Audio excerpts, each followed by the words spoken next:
변호사. 변호사입니다. 네. 올해 여름은 진짜 너무 더운 것 같은데 너무 덥습니다. 처서가 지나도 여전히 덥죠. 네. 네, 더위가 좀, 가시지를 않네요. 네, 지치게 하는 것 같습니다. 그래도 주말에는 잘 쉬고 계시죠? 뭐 영상이니까 잘 쉰다고 해야 되겠죠? 네. 네, 잘 쉬고 있습니다. 네, 뭔가 혹시나 오해하실까봐 저희는 근기법을 근로기준법을 잘 준수를 하고 있습니다. 그런데 이런 근로기준법에서는 한 주에 평균 1회 이상의 휴일을 사용자가 근로자에게 부여해야 된다 이렇게 규정을 하고 있고, 또 이 휴일은 유급으로 부여해야 된다 이렇게 규정하고 있습니다. 이런 것을 주휴일 그리고 주휴수당이라고 하는데, 이런 주휴일과 주휴수당 관련된 규정을 지키지 않는 사업장이 의외로 많습니다. 네, 그래서 저희가 오늘은 이런 주휴일, 주휴수당과 관련해서 이야기해보고자 합니다. 먼저 주휴일이라는 것이 한 주에 한 번 쉬는 날, 뭐 이런 단순한 개념은 당연히 아니겠죠? 그렇죠. 근로기준법과 시행령에서 사용자는 한 주 소정근로일을 개근한 근로자에게 1일 이상 유급으로 휴일을 제공하게끔 되어 있고, 그때 제공한 휴일을 주휴일 이렇게 부르고, 주휴일에 지급하는 금액을 주휴수당 1일분의 통상임금을 지급한다 이렇게 생각하시면 됩니다. 근데 여기서 주의할 것은, 이렇게 오늘 저희가 말씀드리는 주휴일 또는 주휴수당이라고 하는 것은 5인 미만 사업장에서도 다 적용되는 규정이고, 다만 한 주 4주에서 평균해서 한 주에 15시간 미만인 근로자에게는 적용되지 않는다. 이 점도 꼭 알아두셨으면 좋겠습니다. 말씀해주신 대로 한 주에 소정근로일을 개근한 경우에 부여하는 것이 주휴일이기 때문에 주 5일 근무한 근로자는 5일을 개근하면 되고, 주 3일 근무제인 근로자는 주 3일만 근무하면 주휴일을 부여받게 됩니다.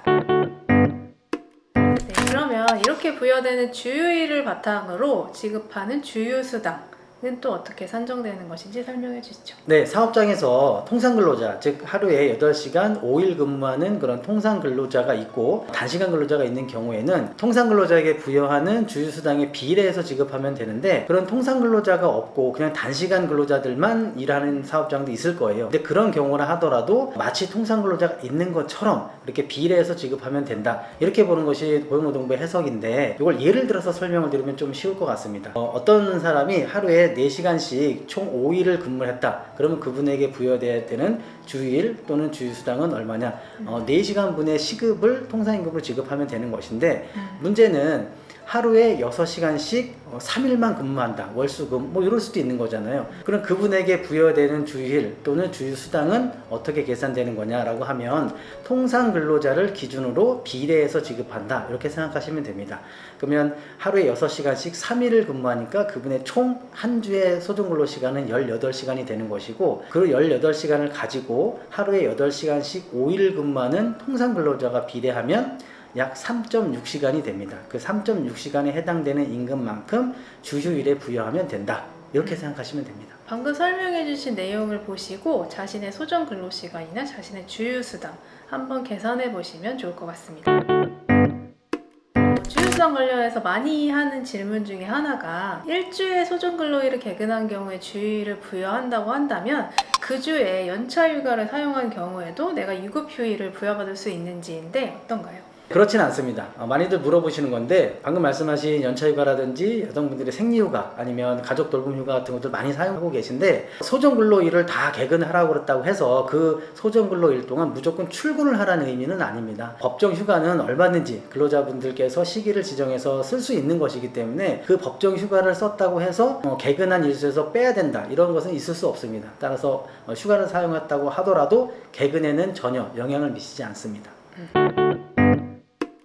며칠 전에는 또 주휴수당 관련해서 이런 질문을 받기도 했는데, 어떤 근로자가 사업장에서 월요일부터 금요일까지 잘 근무하고 다음 주 월요일이 되자 이제서야 퇴사하겠다 이렇게 말한 경우에 주휴수당을 지급해야 되는지 이런 질문을 받기도 했는데, 이런 경우는 좀 애매할 거긴 한데 어떤가요? 그쵸. 말씀하실 때도 그렇겠지만 약간 애매한 상황이긴 합니다. 이게 이제 법을 어떻게 해석하냐에 따라서 그런 경우에 주휴수당이 지급될 수도 있고 되지 않을 수도 있는데, 종전에 고용노동부는 이렇게 해석을 했었어요. 주휴수당이라고 하는 것은 다음 주에 근로가 예정되어 있는 경우에만 지급해야 된다. 예를 들면 월요일부터 금요일까지 열심히 일을 하고 토요일 또는 일요일 날 퇴사를 하거나 아니면 월요일 날 퇴사를 하거나 그러면 다음 주에 근로가 예정돼 있거나 그런 상황이 아니기 때문에 굳이 주휴수당을 지급할 필요가 없다, 이런 태도였었는데 몇 년 전에 이런 해석의 태도를 다 바꿔서 주휴수당이라고 하는 것은 일주간의 소정근로일을 개근하기만 하면 지급해야 되는 것이지 다음 주에 근로관계가 유지될 것을 조건으로 하진 않는다, 이런 전제로 해서 종전에 해석을 변경했는데요. 예를 들어 설명을 드리면 어느 근로자가 월요일부터 금요일까지 열심히 일을 하고 토요일 날 퇴사를 한다거나 또는 일요일 날 퇴사를 하게 되면 일주일간의 근로관계가 유지된 적이 없습니다.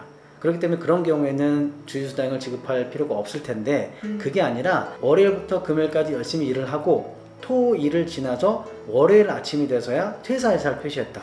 그럼 바꿔 얘기하면 월요일부터 일요일까지 일주간의 근로관계가 유지가 됐기 때문에 그런 경우에는 주휴수당을 지급해야 된다, 이런 결론이 나올 수 있습니다.